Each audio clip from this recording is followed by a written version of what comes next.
ગુજરાતમાં થઈ ગયેલ પ્રસિદ્ધ સંત અને કથાકાર એવા ડોંગરેજી મહારાજ કહેતા કે પશુ નવું પાપ ના કરી શકે, દેવતાઓ નવું પુણ્ય નથી કરી શકતા, પશુ ધારે તો પણ નવું પાપ ના કરી શકે।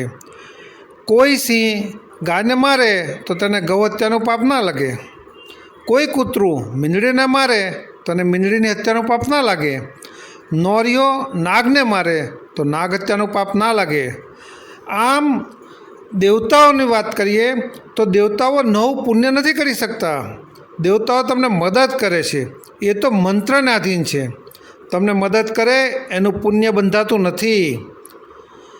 પાપે મનુષ્ય કરી શકે અને પુણ્ય પણ મનુષ્ય કરી શકે, અને પાપ અને પુણ્ય બંનેથી પર થઈ અને મોક્ષને માત્ર પણ મનુષ્ય એક જ પામી શકે। એટલે તો આ મનુષ્ય અવતારને બહુ મોંઘેરો અવતાર મળ્યો છે એમ કહેવાય છે।